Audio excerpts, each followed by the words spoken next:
Well, welcome everyone. So I'm Thomas Small. I'm the mayor. You can throw your tomatoes now. This is the third installment in our Prelude series as part of our general plan update. And I have to say, for me, it is like the most exciting thing, you know. And having this series of presentations is designed really to communicate that excitement about how to show how what we're doing in this work is going to be it's the blueprint for our future. It's the constitution that our city is going to be based on over the coming years and decades even. So the Prelude series is really designed to give us an idea from around the edges of what that process is going to be like, what planning a city actually is. And so often these discussions are from a pretty high level. Our first one was with James Rojas, who's for those of you who are there, who's a former planner with the city of LA, and he's developed this fantastic system of showing what urban planning, urban design is in a very tactile way with found objects. And then the last time we had Manuel Pastor, who is one of the people to talk about equity and inclusion in the design of cities. And tonight we have our own Craig Hodgetts, and I'm going to bring up my very dear colleague, Vice Mayor Megan Sally Wells, to introduce Craig. Thank you, Thomas, and thank you, everybody, for being here. It is lovely to see all this community interest in mobility. How many of you love traffic?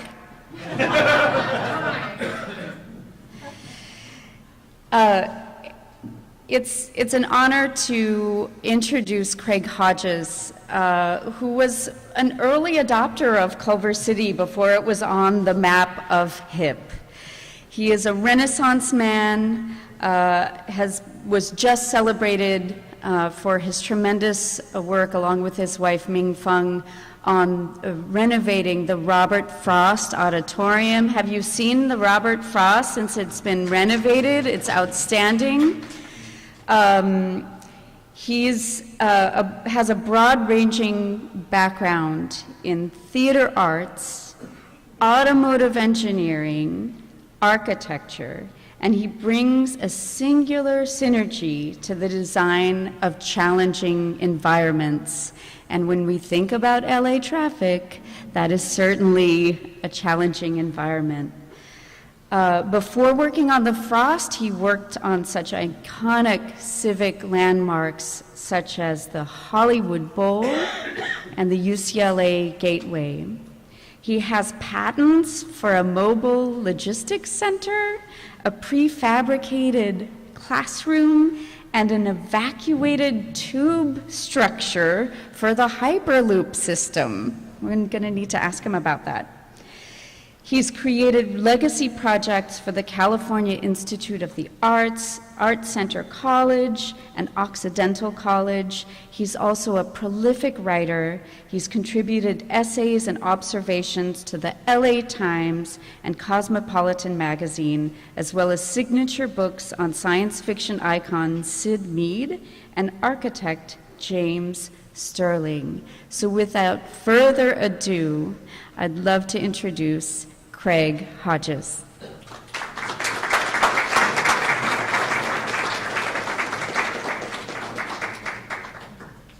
Nice job, Megan. That was okay. I like the inflection. That was good. You know, I've gotten to know Mayor Thomas Small over the past couple of years. Oh, I've got to do that. I've gotten to know Mayor Thomas Small over the past couple of years. And as I've watched him and his enthusiasms begin to kind of infect people's expectations, and mine as well, it's really an exciting time to be in Culver City. And we had not, as Megan just pointed out, there's a lot of feedback on this. We had not expected anything of Culver City when we moved here. And finding that there is such a progressive mood abounding here is inspiring. And I'm sure that's why so many of my colleagues have moved here over the years, and other media, obviously. So without further ado, I'll start giving you a little bit of prelude. I did this just so that people who are unfamiliar with where I'm coming from, in a way, in terms of our architectural practice, I just have 4 or 5 slides to show you, which I'm not going to dwell on. But that's the Hollywood Bowl, and we built the entire structure. Our pride is that most people don't know it's an entirely new structure, because we tried to memorialize what was in people's memories. This is a performing arts center in Menlo Park, up north of Sacramento. This is a hotel project we're currently working on in West Hollywood. And this, of course, is the Frost, which was so close to our hearts. It's an unbelievable project. The transportation wing of my enthusiasms really started here in New York Magazine in 1980, when my partner and I, Lester Walker, were working with the publisher of New York Magazine. It had just started.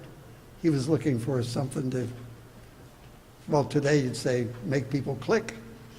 So we produced this idea for a bus that eats cars.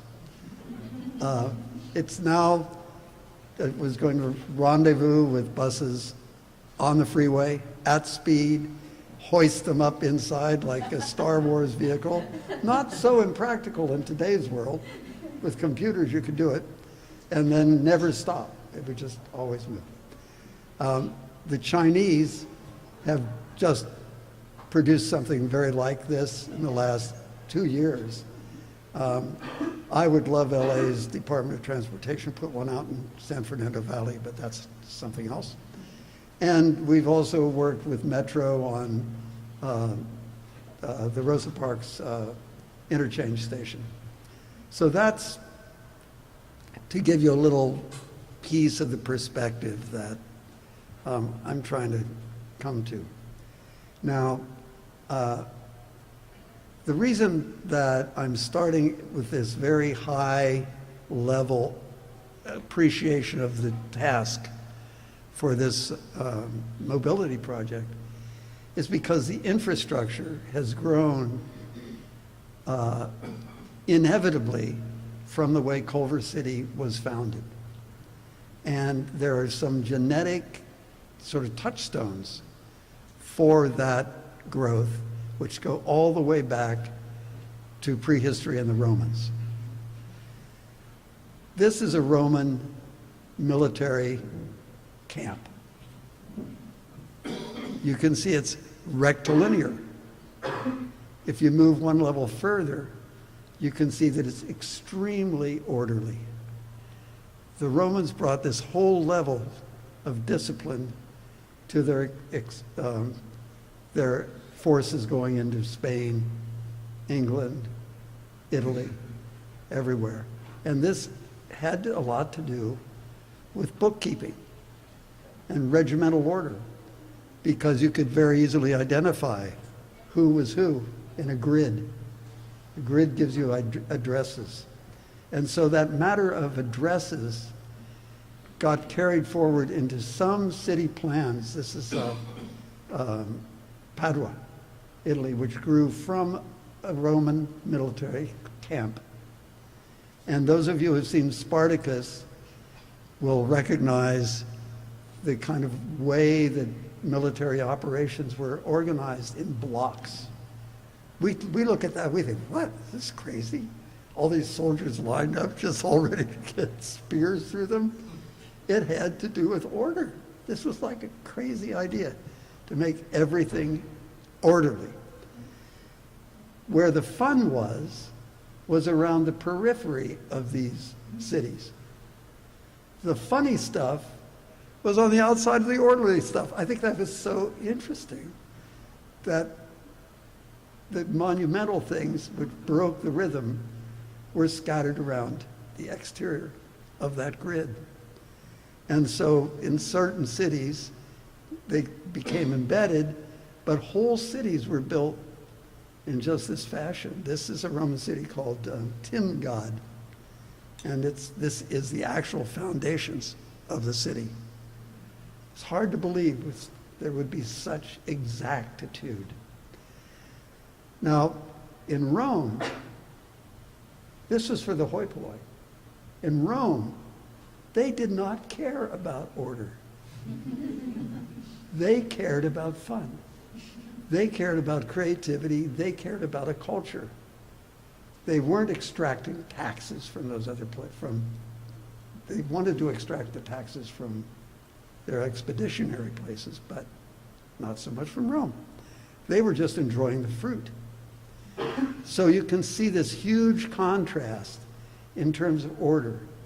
This is Noli's famous map of Rome that takes the public spaces and the masses of the building and highlights those. And you'll see that public buildings were not in a structured grid, while lesser buildings were far less disciplined. So this, another shot, this is from Cleopatra. And you can see the grandeur, but also the fact that things were not terribly ordered. So here we have, this is an amazing movie shot, where they're actually looking at a model of Rome that the set designers must have had such a good time building. I mean, can you imagine this scene? And of course, this is another movie scene. So almost the only way that I found, and I was really trying to find images of lifestyle in Rome. And it turns out the movies are probably the most heavily researched aspects. So I found these various images. So you can see the relaxed demeanor, the lack of rigidity, the kind of easy lifestyle, which was theirs in Rome. Now, some of that order was also utilized to focus energy on the central government. And here in a place like Palma, this idealistic map was actually built almost exactly into the city of Palma. But it turns out that radial organizations, they're very, very good at giving you a sense of the center of who you are, but they're not particularly good for transportation, for organization of various things. Sometimes you've got to deal with things that are constantly bigger and you can't keep growing infinitely, and so forth. So what happened was a more casual arrangement in the medieval era. This is Carcassonne. Anybody been to Carcassonne? Is it not amazing? It is. I mean, I'd move there in a second. Too many tourists. Well, that's true. Too many tourists. But it's an amazingly comfortable place to be. And it, with wireless, hey, you could do all your business there. Now, this was not just a European problem. The Chinese had very much the same deal going, except in reverse. This is so interesting. The imperial city in Beijing was all rectilinear, and everything around it was a mishmash. So they must have had a very different way of keeping track. The grid allows you to keep track, but I don't know how anyone would keep track in here. This is actually one of their assessors' maps. These are the values of everything, but I don't know how you find it. But this other pattern was something that got mixed around in different civilizations. The biggest example in Europe, of course, is Paris. And Paris's plan is famously scattered and lots of little nooks and crannies to get around in. And this is the way it looked just before Napoleon took over. And this is what those little alleys looked like before Napoleon came over. And this is what it looked like while Haussmann was revamping the entire city. This was by imperial decree. And this is the part of the point of why I'm talking to you guys. Because Napoleon wants it, he gets it. And when he hired Haussmann for this project, he sent his emissaries out to interview various candidates. And they came back and they said, you know, this Haussmann guy, he's so arrogant, and he would be a nightmare to work with. And he's an unpleasant person. And Napoleon said, great, hire him. He was the Bob Moses of his day. And he ramroded through this pattern through Paris. They just ran a bulldozer through there and cut these channels, which today are all the grand avenues of Paris, and they are what give Paris its character. Now, just before that, I've got to place this in time. This is in 1812, 16, something like that. Can you hear? I'm sorry, this rings so much, it's a little disturbing. You're okay? Just before that, the U.S. was starting to get going, and William Penn came to Pennsylvania, and he said, you know what? I want Philadelphia to be like this. And he laid down this grid. Now, it turns out grids are really great in foreign places because you can sell land from afar. You can divide it up. It's very efficient to survey. It's very practical way to go. And I think from Penn's point of view, being a Quaker, every corner is more or less equal. You want to put a little tobacco shop on this corner, a butcher on that corner. It's a diffuse kind of idea of city planning. And it was so popular that, of course, when Jefferson became in the government, he decided that the entire country should be mapped as a grid. And so this is a little piece of one of Jefferson's maps. This is right around Cleveland in the Western Reserve.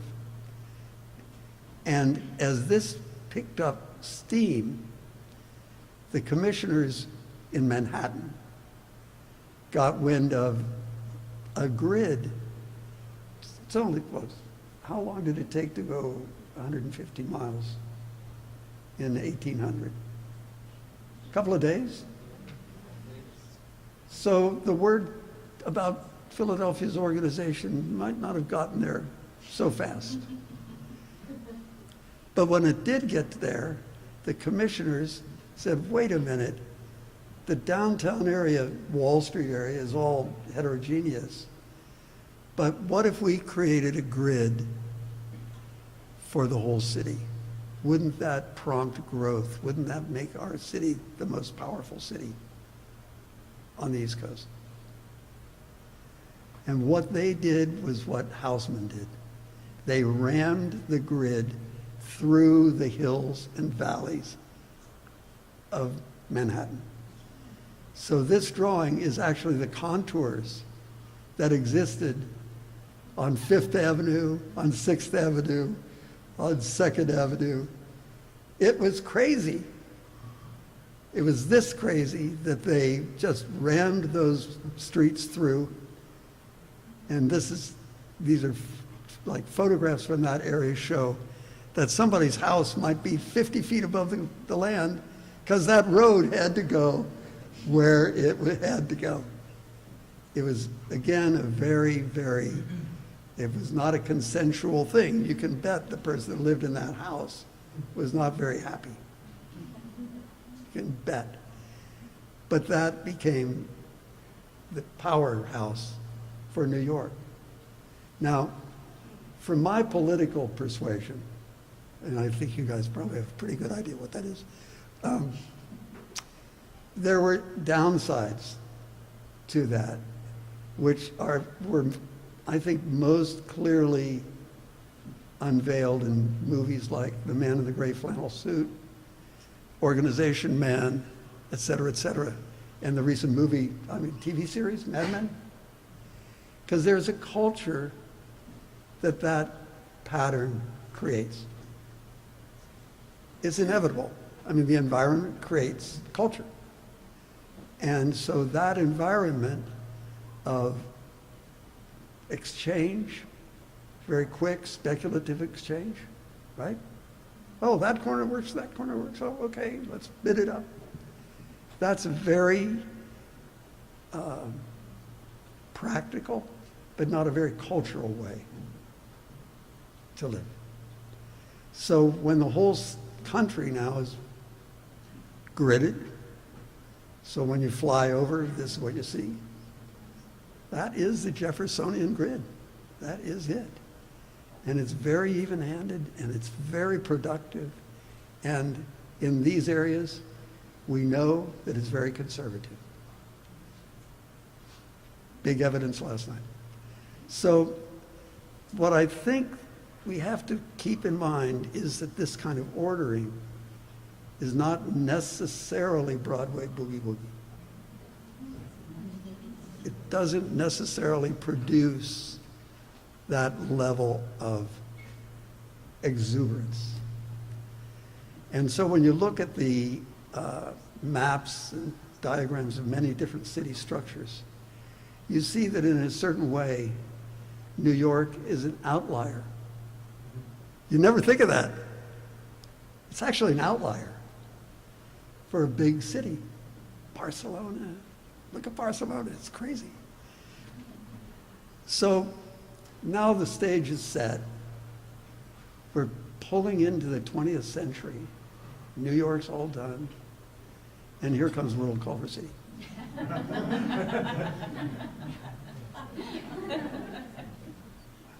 Right? It's this little podunk place. You were just talking about the roller drum, right? There it is. And it was such a, such a remote location in LA.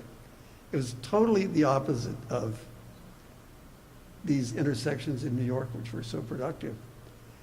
But here's what was happening. There was a conjunction of all kinds of forces, much like today's internet,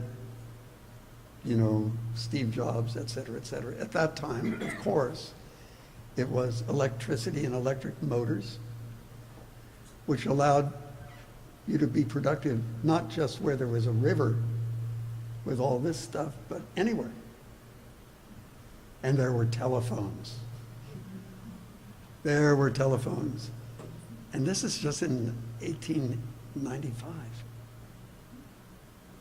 And it's 1890, I'm sorry, it's right up there, and I lied to you. So what the telephones did was eliminate lobbies in architecture.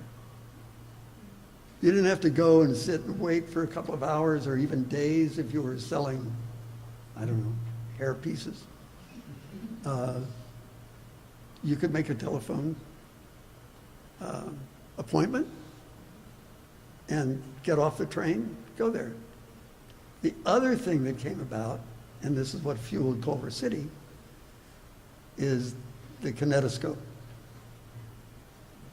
the movies. And that conjunction of communication, movies, electricity, all of those things was like jet propulsion, right? Very powerful. So the grid in New York, for example, given the telephone, given all of that, guess what was the most highly developed element in New York City plan? You see where that green stuff goes? It's going right along Broadway. It was the aberration that attracted everybody. It was the anomaly. That's where development went. So interesting, huh? So, what do we conclude from that? I have this idea that when Culver City started, it was at a very precocious time, a time when being unexplored, not having a lot there, actually encouraged these new technologies to kind of rush in. So here's the Ivy Station. Is that too much? I mean, it's too much. That's the Ivy Station. But so I'll come back to this map, which is pretty interesting. Let's see. Can you see the oil fields here? Okay. Yeah, and there were lots of oil fields around Beverly Hills, et cetera. A lot of this was oil, and of course down in Venice. And so the oil fields were disruptive. They just took over a whole area. And airfields, Cloverfield, needed a lot of area. And so many of these things were like land banks. They kind of protected great swaths of land from being developed. In particular, the really happy marriages were between oil fields and movie studios. They actually were. I mean, there was a synergy there. The movie studios needed all this land, the oil people needed all this land, and lo and behold, that's what happened. Culver City at this point was characterized by a lot, even more discontinuity than there is today. You see this red line there? And it stops right here at Washington? That's La Cienega. It didn't run through. It just rammed into the city. So there was like this discontinuities were abounding all the way back when the city was just being started. And activities like auto racing, I'll show you later, you can still see the print of where the racetrack was in the Culver City plan. So the auto racing took over a big chunk of land. The red car then came in, and it was so great that you guys put this on the poster. I thought that was neat. But again, that's because of electricity, electric power. Suddenly this thing is reaching over this, well, it's not very developed right here. You can see there's hardly anything there. But it zoomed right through, and Harry Culver had the foresight to say, this is an interesting crossroads. So he plugs Culver City down there. And I want to come back now to this point about the fun stuff around the grid. The fun stuff which is off the grid. That's a little bit what movie studios were. They took over great gobs of land, and they organized their buildings in a way that did not have to do with letting anybody in. They were an island. They were a closed culture. And so these large islands began floating in the Culver City landscape, like whales. They're just floating there. And they don't really engage with the infrastructure of the city. They don't engage. They're like that, right? And they don't have a reciprocal relationship with the city either. Well, they do in terms of the below-the-line craftspeople. But in terms of everybody above the line, they're living up in Beverly Hills. They go through the gate in their Rolls Royce back in 1930 or whenever and pop off home. So these self-contained islands had little or no impact on the creation of the street network, which characterizes Culver City, right? There are no roads that go through them. There's nothing. It's absolutely part of the texture that developed at Culver City. This is the Helms Bakery under construction. Helms was similar, kind of closed shop. So finally you get to a city plan which is really composed of these big drive-in theaters, racetracks, movie studios, oil fields, all of these larger-than-life components, which then you have to thread your way around in between in order to get anywhere. So my sense is that these unique conditions help to create a cultural kind of quality of Culver City as an island unto itself, which contains these very large things.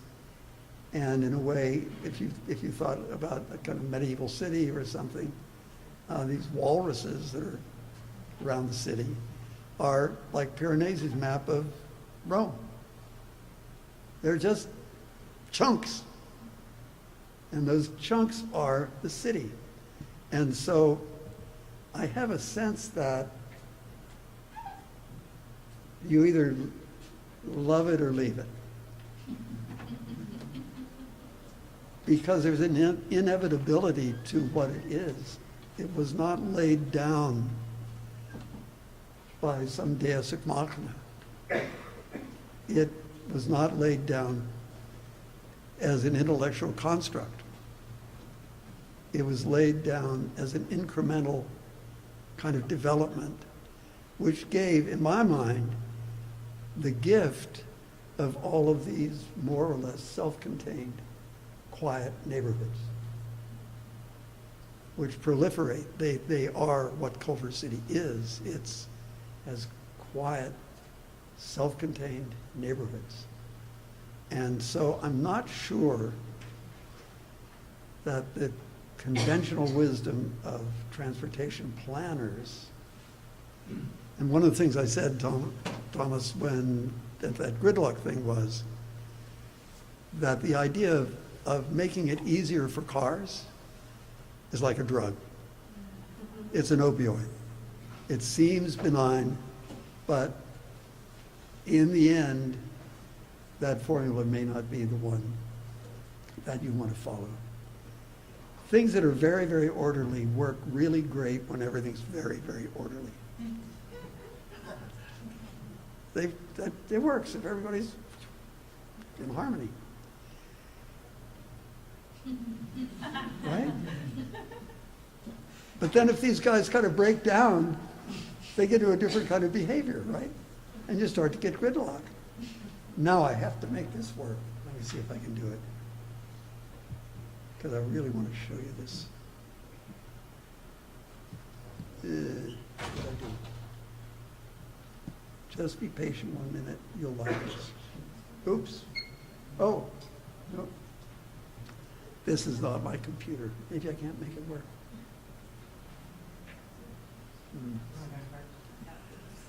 I need to get to my desktop, or to your desktop.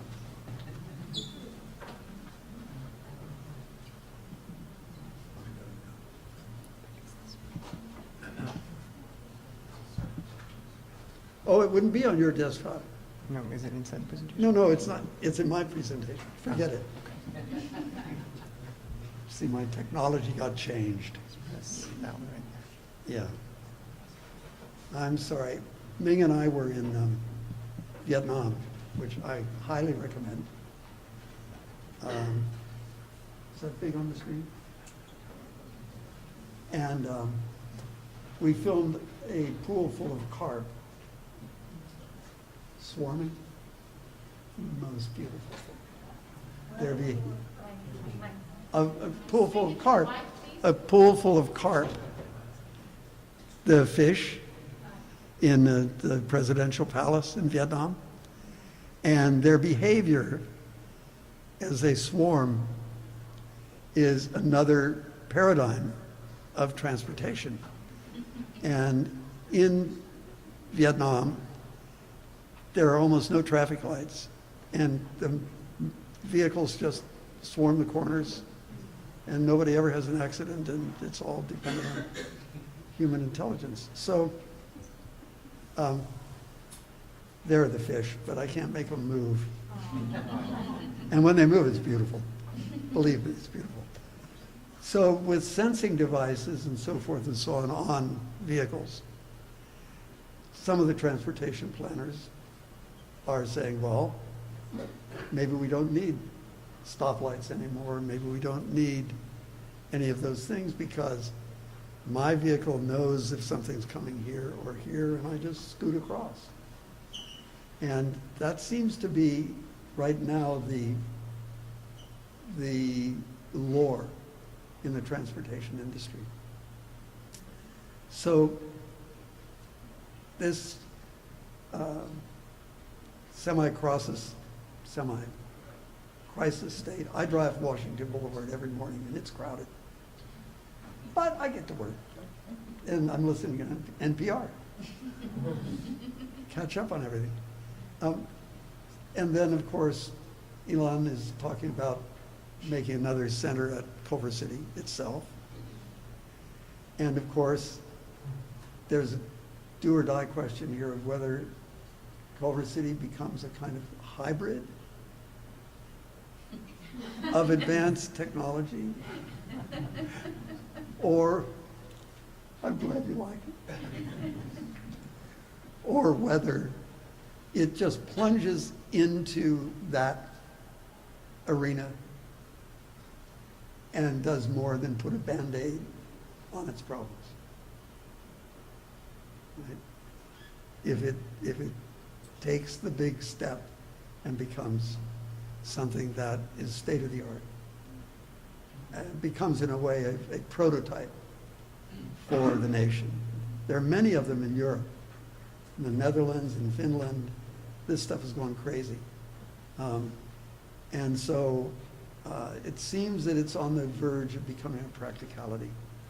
And these guys, it's Darwinian. It is, don't you think? It's absolutely Darwinian. I just can't imagine a better way to map where people go than to see where the birds are dropped off. It's quite amazing. So what I'm thinking is it'd be a great idea to hook your city up to the, what do they call it, the cloud? And let the cloud begin to take control of some of your transportation issues. Link up with all the geopositioning devices and so forth and so on so that you can actually map things. This is a curve of 20 years. I'm not talking about tomorrow.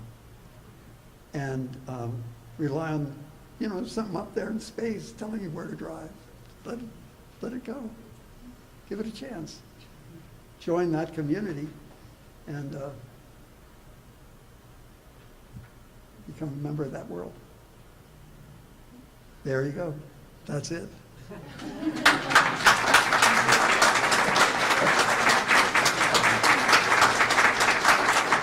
Oh, here comes my inquisitor. Okay. So I'm going to ask Craig a few questions, and then I think after that we're going to open it up to everyone else. But I want to start with one of the last things you said about the potential future of Culver City and that picture with the automobile being driven by a horse. But basically, you said the future of Culver City could go one of two different ways. We could be some type of hybrid, or we could jump whole hog into the automated future. And as I know a lot of people in this room, I think there's real interest in exploring that hybrid option a lot more, because I think one of our concerns around traffic is, as you said, not necessarily leaning towards the accepted notion that getting people places faster is better, but how do we get people out of their cars? And I'm curious, I know we have a lot of bikers in the room. I'm a walker myself, almost exclusively. I'm curious about your thoughts about ways to properly merge the advanced technology that we see coming out with automated cars and a desire for more active transportation and active transportation infrastructure that supports pedestrian bikes, e-scooters, and e-bikes, which we will be seeing very soon. It's a really good question. And I obviously, I don't have an answer, but I have an attitude. Use your mic. Okay. Maybe it won't have feedback this way. So I don't have an answer, but I've very much got an attitude. And my attitude is that in the same way that children intuitively begin to respond to the face of an iPhone and they explore it in a kind of native way, that one approach to keeping the sanctity of the neighborhoods, which I really think is important. I truly, truly think it's important not to invade those neighborhood areas with traffic, is to rely upon something that will help get automobiles off the street and through traffic out of there. And so I'm kind of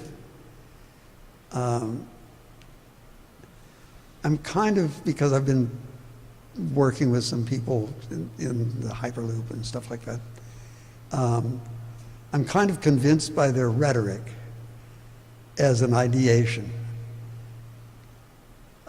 And so I wouldn't put all my chips there. Let me put it that way. I wouldn't put all my chips on remote piloted automobiles at all. And I wouldn't put all my chips on the idea that, oh boy, now that we have automated cars, they'll all float around all the time and always be moving, we won't need any garages, et cetera. I think that's BS. I don't think that'd ever happen. But I'm saying to encourage exploration of all of these media. And I'm so glad you brought up the bikes and stuff. But, you know, I'm 80, okay? So bicycling, when I was in Vietnam, we were just trying to bicycle a little bit. And man, with the traffic, and I got scared. I didn't do it. And I don't think you can think of bicycles as a panacea, because it takes skills and agility and other stuff in order to use bicycles. So I'm kind of on the scooter side. No judgment. What's that? No judgment. I'm a coward. It's too hard. But I think a mix. I think a mix which you know, just cooks the ingredients to the right proportion is where it ought to go. Well, that brings me to another question. You talked a little bit about like cities that are designed for order versus cities that are designed for fun, and how the grid might promote a certain type of behavior, and then a more haphazard grid is more interesting and in some ways more beautiful. I think in Culver City we have a little bit of a mix, because a lot of the neighborhoods are vestiges of studios and they are more on a grid, but then a lot of the commercial areas have streets that make weird curves, and there's a little bit of a mix there. But my broader question is, how do we make those commercial areas both fun and safe? And then, an addendum to that question, what do you think about what Barcelona's been doing and closing down some of their thoroughfares that were more common for car traffic, but making them pedestrian Yeah, and it's bike great. friendly? Yeah, I think they're doing the right thing. I think because the anomalies in street layouts aren't friendly to cars. But at a human scale, they're perfectly negotiable. There's a big difference there, right? And so it seems to me that in the neighborhood context, with anomalous relationships to the surrounding context, it's very, very pleasant to have a nice walk along a tree-lined street of some determinate distance, not going off forever. And so you reach this anomaly, whether that's Washington Boulevard or whether it's Overland, on your dog as you're walking your dog. And that's an event as opposed to a problem in my world. And so what I would want to do as a planner would be to celebrate these enclaves, let's call them enclaves, which have different character and which are knit together by an infrastructure, and do everything you can to preserve the character of those enclaves. Is that what you were getting at? Yeah, no, and I like that answer. He didn't like the other one. Going back to something that we were talking about quickly before all of this started, we were talking about the fact that with the project that you're working on right now in West Hollywood, they're reducing the parking requirement, and that's been a trend in a lot of different places. From my own personal, incredibly biased perspective, I think if that's a residential development, it can open up space for more affordable housing, possibly. But also from an environmental perspective, younger people, and I mean people younger than me, are not always as concerned about the first mile, last mile. A lot of younger people are used to going farther distances than just, the last part of their stop. So what do you think about the practice of eliminating that parker requirement? Do you think it has an effect on people's behavior, or do you think it can accommodate some of the behavior that's already happening by people who are more actively mobile? Actually, I'm just working on either a book or an essay, I don't know which it's going to be. It's called Birds, Bikes, and Backpacks. And because the other aspect is portability. You can slip your iPhone or your iPad into your backpack. You can do business on a park bench. From a lifestyle point of view, there's an enormous amount of volatility and flexibility. So I think that the sort of the opportunities offered by the changes in lifestyle and younger people really having no problem. Folks in my office, they walk up to the expo line and hop on. It's about 3/4 of a mile. They don't even think of it as a burden. And so I think you're right that the younger generation, as it evolves, if it evolves with support for the kind of things that they're used to, if they don't have to change gears when they grow up, wouldn't that be great? Yeah. I have a few more final questions, and then we can open it up. I wanted to be a little bit more general. So when it comes to how we move as it relates to Culver City very generally, What do you think is one or maybe a few of the most important mobility challenges that Culver City faces at the current moment? Well, I don't think it's news to anybody. It's people on their way to the east or to the west using Culver City as a freeway to, to get from one side of the city to another. And they elect to use Washington Boulevard, which is, they don't have destinations in Culver City. They just want to go through. And we face very much the same thing in our project in West Hollywood. I gave my students, this is where the gridlock thing came from, that Mayor Thomas was on a review of the students' work, where there are all the folks coming along Sunset Boulevard from Beverly Hills, and all the folks trying to get to UCLA and points west from Hollywood. And they don't want to stop on the Sunset Strip. There's nothing there. And it's completely locked up with the traffic trying to get through. And so in that case, we just put a tunnel. They were students, and we just gave them a tunnel. Which, it's either that or my thing, I guess, would be to have something that would produce a lot of friction for cars going through. It could be like they did in gas rationing. If you got an odd number license plate, you can drive through, otherwise you get a ticket. And put a big sign there, and Monday, Wednesday, and Friday, tough luck. Culver City's not open to you. Follow up, do you think it's necessary to cause pain to change people's habits? Do I? Yes. Spare the rod, spoil the child.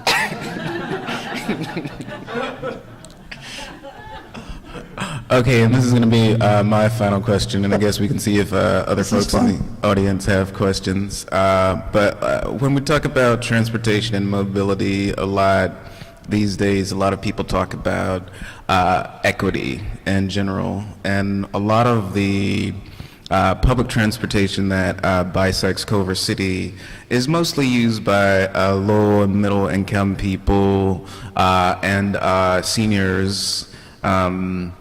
But from a a long-term sustainability and planning point of view, in order to get more people out of their cars, it would be better if everybody used them. Have you seen any strategies and developments that you've worked in, or cities you've visited across the world that have successfully sort of changed that dynamic to make mass transit less of a class-defined mode of transport as it is in Los Angeles County, and something that more people see as a viable way to get to where they need to go?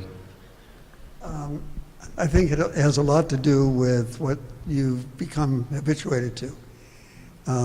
My students are 100% from Asia, Turkey, places where they have mass transportation that works. And it is just part of their habit. They don't even think twice, so most of them don't have cars that were in the studio I was doing out at the Hughes property. They took the expo, and then they would walk from that station at Jefferson and La Cienega to our location. And that was very normal for them, because it was normal for them in their homeland.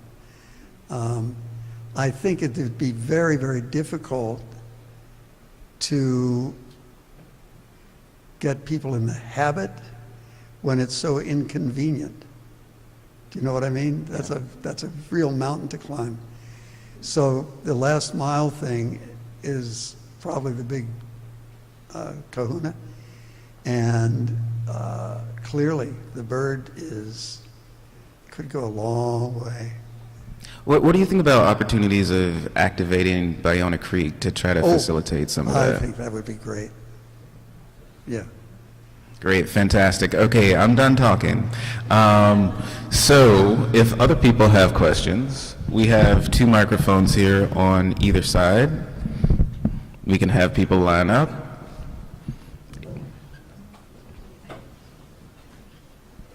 Oh, boy. And we'll just go back and forth. And Craig, I'll let you call on whoever you'd like to speak next. Okay, sir. I just have a quick question. I'm down a car, and so I've been doing more walking and biking and that kind of thing. And I'm realizing that the city has lots of safe streets or potentially safe streets to bike on that are residential streets. And they're great, except for the hours of maybe between 4 and 6 when they just get overwhelmed by cross traffic. So do you have any thoughts on ways of keeping those enclaves safe and adding friction to those areas for cars? In the Higuera district, they've got those silly little turnarounds. I don't think they're very effective, and I don't think that's the way. I'm not an expert at all, so I don't know how to protect the bike riders in those hours. Do you have an idea? You must. Well, not one that anyone would like, but you could. But, you know, we talked about having cameras in Culver City that would take pictures of people's license plates as they went through. But you could do something like that for neighborhoods that would allow residents in and give a ticket to someone who was not allowed to go through. But I have a problem with that from a privacy standpoint, but from a keeping people out of a neighborhood standpoint, there may be technology ways to do it. Yeah. Yeah. Well, doesn't your garage now at City Hall operates in that way, doesn't it? All of the garages. Yeah. It's remarkable the way that works, so maybe that's an idea. Thanks. Hi, I wanted to go back to Bayona Creek. As I was looking at your presentation, it occurred to me that Bayona in a way is a moat. Yes. Right? And you showed pictures of cities that were literally moated off and also cities with waterways. And as they grew, I'm curious what you've seen in terms of opportunities or solutions around moats and waterways. You know, I think the idea of an attractive barrier, right? I mean, a waterway is amazingly attractive. It could be. Yes. No, exactly. I mean, it certainly could be. And you certainly don't have as huge a challenge as Los Angeles has with the Los Angeles River. So we've kind of had some internal discussions about putting bridges over Bayona Creek and using it as a moat, which I think could produce both a kind of aesthetic benefit, where it would be a pleasant place, where you would have a variety of ways to cross it, and then get more dense on the other side, so that Jefferson Boulevard is dense, medieval wall, and and then you've got your moat. Yeah, I mean, I think there's enormous potential there. Thank you. Yeah, it's a great question.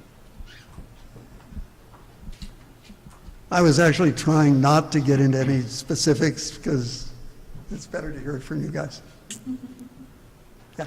Hi. Hi. So I had kind of two questions. The first was I wanted to just comment on your idea of the future concept of the city and mobility in terms of being satellite driven or some sort of overarching complex computer-based system, I guess.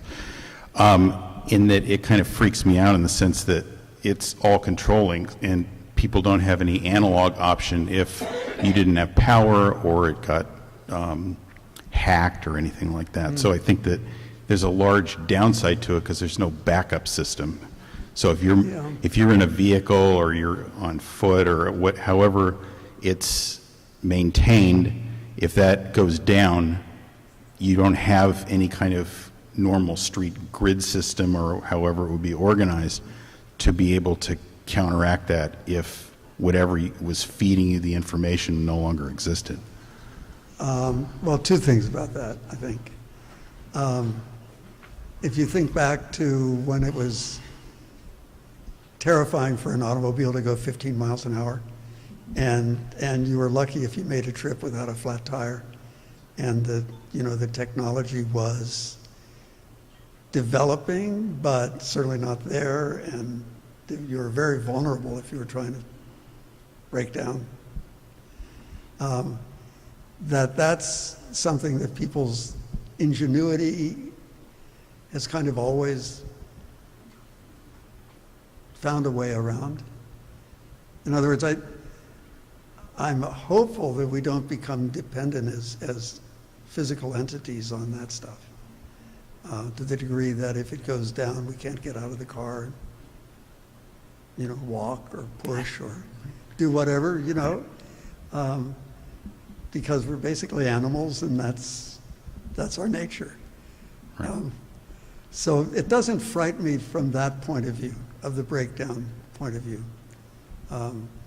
What I'm very, very, very conscious of is that merging that kind of technology with the manual operation we've got now is going to take many decades before the old tech dies and the new tech lives. It's not as simple as an iPhone. Right. So, which brings me to the other half of my I question, won't be around. which was, we're here now in gridlock and all of the issues that we deal with as a city.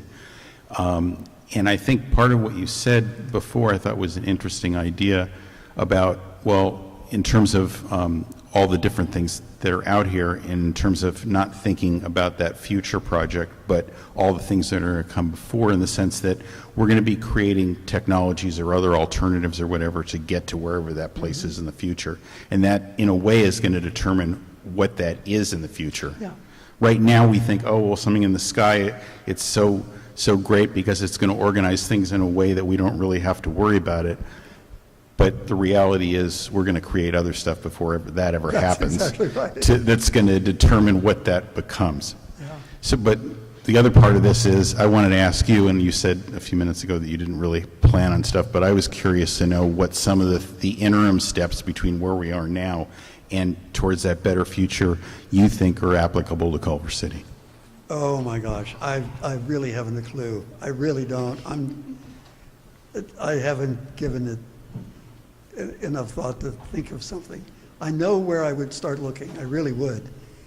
I don't know how many people saw or anticipated the arrival of the bird. Did anybody? George. Did you? I was riding one of those scooters probably 15 years ago. We used to take our kids to school. But so you thought maybe somebody will exploit it? No, I just used one myself. No, yeah, but I mean, you didn't think all of a sudden there were going to be 10,000 birds in Los Angeles. And so one of the things that I think would be extremely interesting to study, and in maybe a joint study with Bird and Lime, is what are the patterns, where are they dropped off, which will give you a kind of Darwinian map of activities as one thing in the toolbox of trying to plan. Because it's completely governed from up there. They know where every single bird is. And they know how long it's been in use, et cetera. So the data would really, I think, help in My argument with the planning. bird is it's the biggest disruptor out there because it's not even good for bikes. No, it's a huge disruptor. Because, I agree. if the idea at the current moment is to move things as quickly as possible in the most efficient way to wherever it needs to get to, these are the things that are going to stop that from happening. Yeah, but this is exactly part of the, but it's part of the sort of, how do you say, the puzzle about those electric scooters. that they are instantaneously adopted across the board, and with no advertising, no incentives, no anything other than utility. And so it's got to be telling us something about the, you know, the sort of path to discover what might work. We are doing that study, by the way. Elaine's not back. But we are doing that study. We have a partnership with the Harvard Behavioral Insight Group and have a grant to do exactly that study. And Fantastic. I had a conference call with them last week, and Elaine, Gary, Warner, and our study. That's exactly what they're studying, is where they're all going and how are they being used, and how much, what can we do to nudge it to help it be something that will maybe get some cars off the road. Yeah. The last mile thing. Yes, sir. Yes, I have a kind of comment/question. I see that, you know, in Culver City, the service streets were designed by the transportation planners to handle a certain number of vehicles, which we exceeded long time ago. And in order to really embrace these new technologies, these new, more efficient ways to move around, I see that you need to find, or where's the space on the surface streets going to come from? Because I can't see that you can't make space unless you first limit the number of personal cars that are in the city. So where are we going to find that space? And obviously, I don't have the answer to that. But I think you put the problem very succinctly. That's the issue. So it's chicken and egg. You have to determine the load, right? And if that load can't be met, then you have to devise some draconian measures to shoo those things away.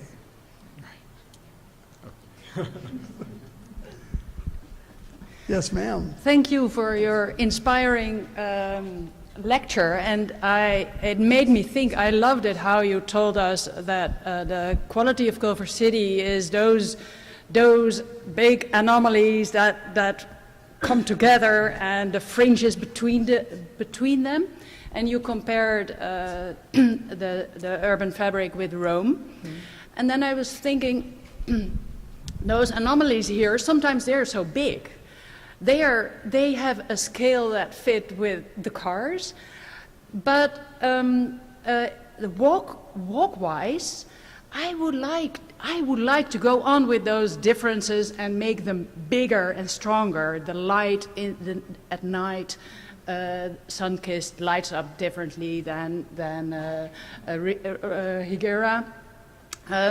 But I would like to also enable more cut-throughs, like in Rome, where there is such a fine network through all those weird areas. And not for cars, for birds, we don't talk, we will see, they fly. But I think, couldn't we also try to see studios? To me, it is from abroad, they are so private. Do you agree, or do you think that's a quality that we should embrace too? But I mean, I think you would have a very hard time fighting the business case for them being very private, because of the competitive nature of film production and their need, or their felt need, to keep their work private. I think unless you were just get Elon Musk to dig a tunnel under them, but then it'd be a boring tunnel. Then the fun is gone. Yeah. No, I think you're exactly right. You circumnavigating the Sony lot as a pedestrian. Oh, but also the cemetery, and also the oil fields, and also the car dealers' world. It's all so huge. yeah. No, it's all true. But okay, yeah. Yeah. Yeah. So you put your finger on what is one of the really big problems. Yeah. cutting through them. I guess we're going back and forth. Hi. Hi. Thank you for coming out.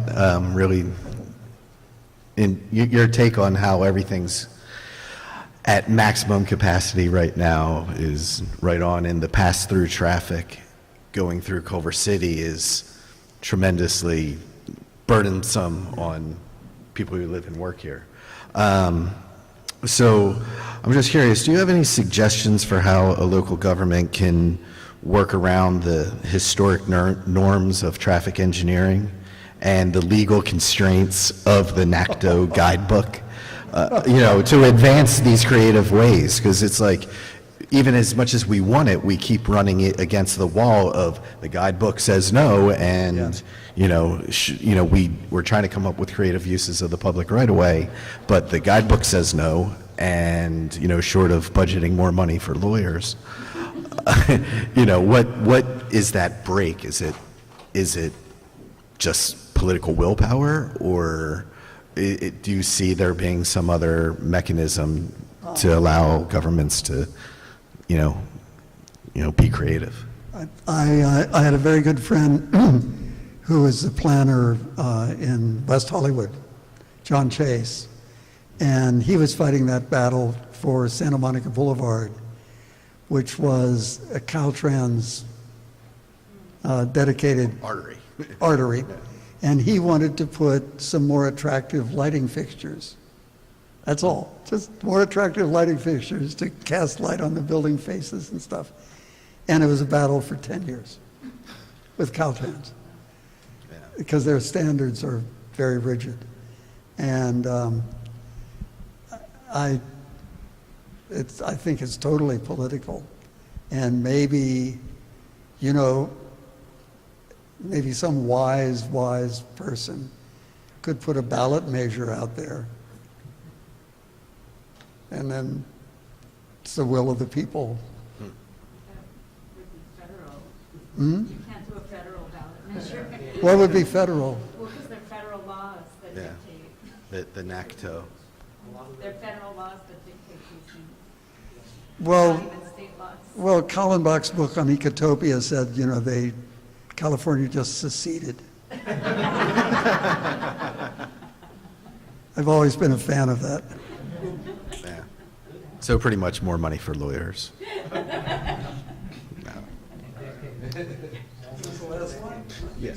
Hello, I'd like to thank you for the history lesson. That was awesome. I really dug that.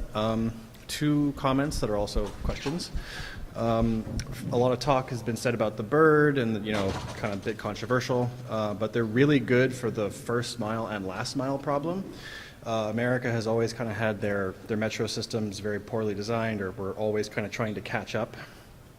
So I know with the birds, you can kind of track where they're going. I think it'd be really interesting to take that data and then find out from the metro stop in Culver City to find out where most of the birds are going, and then just put like a circle around where the largest activity is, and potentially, if you can't get bird lanes, if that's not possible, maybe you can just look the other way and just kind of have like tacit approval, so that people can just kind of take the side portion of the street and just kind of have, if you just have like thoroughfares of birds, to have them get to the metro station so they can stop there and then go wherever they're going from there.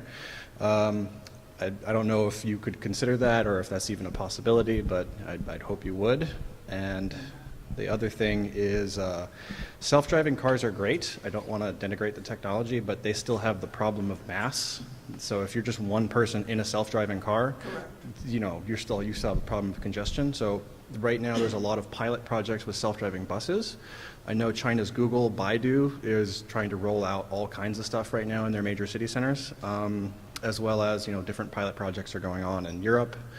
A couple of things are happening in America, but as far as I can see, nothing as big as the China projects. But if that technology does develop, we would have second mover status. We could see how the projects are going elsewhere, and then maybe learn from that. Have you considered self-driving buses or bird lanes? I don't know if it's been clear to all you people. I don't have a dog in that fight. My speculation is this purely has no home base, as it were. so I write about stuff, but I don't have my hands on being able to kind of carry through on your ideas, which I think those are good ideas. I think establishing a zone that is where drivers are cautioned, and it's like and it is legal to put speed limits, isn't it? No, yeah, that's true. Ooh. Oh my goodness, not all of you. Yes, okay. Where'd my water go? Yes, sir. My question has to do with metamorphosis and capacity. And some of your examples were some of the great cities of the world that started off in a grid pattern, and then grew from that, and they changed as well. Maybe their basic character remained in some way that attracted people to them in the first place. And we have kind of a unique problem here in Culver City because we are finite. We have a certain area. We're hemmed in by Los Angeles all around. So the metamorphosis has to come within our borders. And so I'm wondering how we can change. I don't know if we're going to actually double our population. Actually, I hope we don't. But short of that, and because we're such a desirable location, how do we maintain ourselves without sacrificing some of those qualities that we all really enjoy and move along with the times? I don't want to build a wall around the city. I don't think that's possible anyway. But what do we do in that sense? Because we can't grow out, our numbers are somewhat limited. And so what is the next change that we should undertake? Well, I'm just advocating for a very careful consideration of the values which are inherent in this community. The things which we all value, and planning with that as number one goal. And if there are other sacrifices to have to be made, maybe you're in a no-growth position. Maybe the population is not going to double. Maybe the quality of life is going to double. I think it's a delicate balance, because there are always pressures for growth. But one way to look at is, let's invert the whole question. You're embedded in Los Angeles. Los Angeles has a vital economic activity. You can be a parasite and benefit from that activity without going through a frenzy of building. Does that make sense? It does. Parasite has a little bit of a negative connotation. Good. Though. Yeah. No, but what I mean is that this bigger organism is you're completely integrated with it. And so you could be like, what are those little fish on the back of a remora? Yeah. I don't think you got to build skyscrapers here. I mean, one of the things that did go through my mind, was the MGM backlot becoming Century City. And I should have pulled out a slide to demonstrate that, because these huge tracts that we've just been talking about could become Century Cities if that was your growth ideal. Not mine, but that's an idea. Yeah. Thank you. Greg, I think you've got time for maybe one more question on each side. Oh, I feel Okay. bad. Well, but I have a good one. I'm sorry. I shouldn't do this, but thank you so much for this presentation. It's been really eye-opening and thought-provoking. This is not a pleasant question, but This is our third of these meetings. We've had no discussion of climate change, really. It has not been centered. We know that 28% of our greenhouse gas emissions in California come from the personal automobile. We know that the top scientists in the world who study climate change say we have 12 years to really dramatically, in an unprecedented way, stop fossil fuel use. Why do you think we're having so much trouble facing this question? Oh, come on.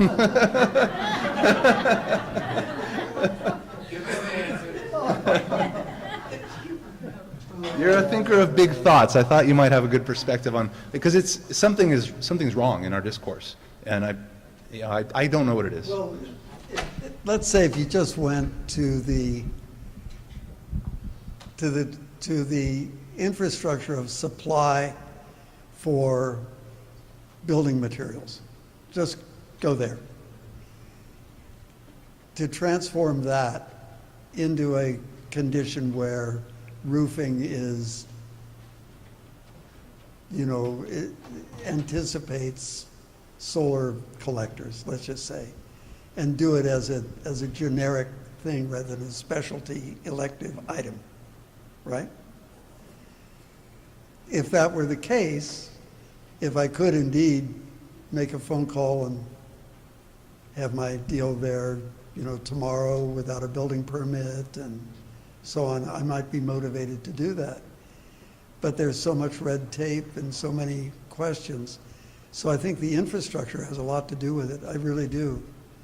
I think if there's a cost, like I did this math. I have an old Alfa Romeo from 1974. I love it. It's a really cool car, but it eats a lot of gas.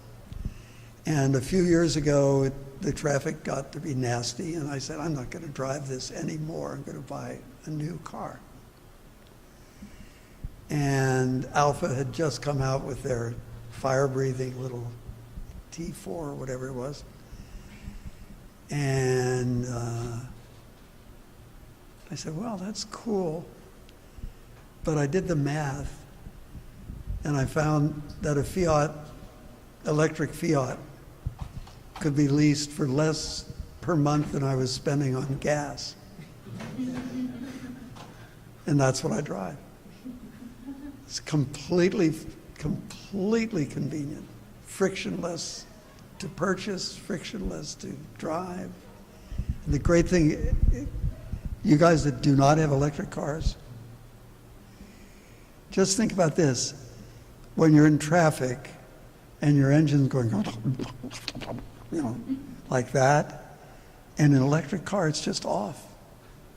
It's just off, like your electric mixer is off when you're not using it. It's just off. It's just off. It's great. I'm sold 100%. Thank you. Hi, I wanted to, your talk was so interesting, and I really liked the emphasis on fun, that we should think about ways that environments can be fun. And I also really liked what the other person said about what can we do to find more space. We have a fixed amount of space. So I thought about my, I lived for 1.5 years as a child in Tunisia in North Africa, which had a big influence from, the Romans. And then I also had the chance as an adult to live in Northern Europe. And in both places, people walk a lot. And there are, people use bicycles and donkeys and things that aren't motorized. And the good thing about that is the opportunity for fun when you get to walk in an interesting place. It's also very good for the health. I've just become a walker starting in July. So I have a personal interest in making Culver City more walkable. So I was thinking after this man spoke about our alleys. We have lots of alleys, and they're not used very much.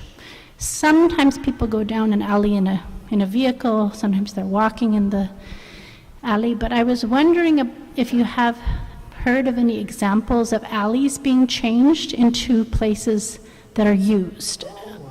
And I was thinking about how we're talking about accessory dwelling units, and if there would be a way to say, if you have a property that is it's not called fronting, but whatever it's called, facing, the back of it faces an alley, if you could build your accessory dwelling units at the back of that property to then face the alley, and it could be very cute and charming, right? And so you, instead of going through the property to where the street is, you could just come out the back into the alley, and it would be beautiful. There are fences and there are walls that are having plants and maybe art, murals and so on, and mosaics, and then people could use those as ways to go from their dwelling.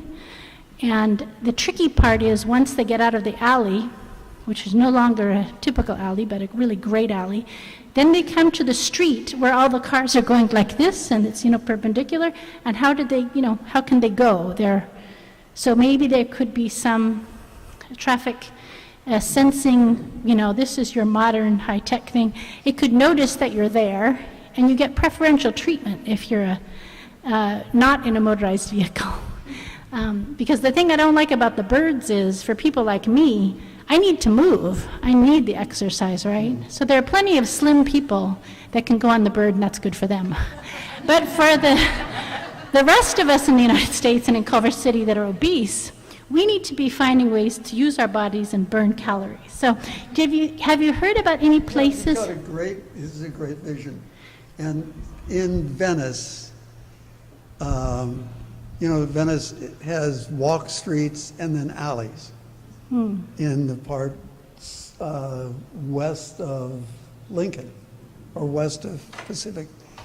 Anyway, one of your Culver City architects, Morphosis, Tom Main of Morphosis, built a number of what they called alley houses back in 1980. They are beautiful, tiny, maybe 600 square foot dwellings, very architectural.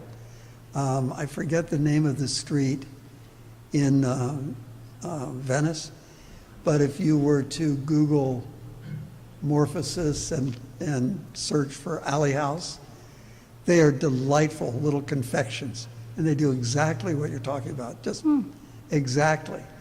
And then just this morning, I was at Crossroads School. I don't know if any of you have been to Crossroads, but they've done exactly what you talk about. The alley is the center of their culture. They've all turned around and faced the alley. And that's where everything's happening. So those are two examples that you can go experience. Okay. And they're terrific. Great. Thank you so much.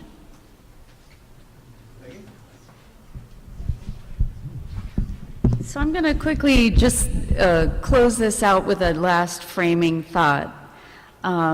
First, with great thanks to our mayor, Thomas Small, to our colleagues, Alex Fish and Daniel Lee, for his outstanding questions. Obviously, great thanks to all of you for being here and bringing your questions and thoughts and creativity. And of course, to Craig Hodges as well. It's interesting, throughout this presentation, we were talking about the Roman Empire and housemen and maybe, big technology in the sky.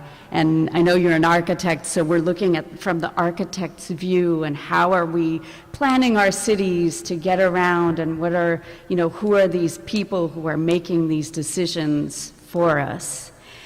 It occurred to me what a wonderful thing it is and what a different thing it is to be here together, really kicking off our general plan process, because it is quite the contrary from Napoleon. The general plan process and these high-level, thought experiments where we're starting to introduce these ideas of planning and how we're getting around and coping in our city and thriving in our city, and what do we want the next 20, 25, 50 years to be here. It's very much centered on your voices and bottoms up and grassroots. So I'm so thankful for all of the major participants and all of you major participants, and I hope that you will be inspired to continue following this process as we, as residents, imagine and plan for what our ideal city will be tomorrow and over the next several decades. So let's hear it for Craig and all of you. Megan, that was very, very well said. Thank you. Well, for me personally, this has been very, very interesting and exciting evening. Thank you all for coming.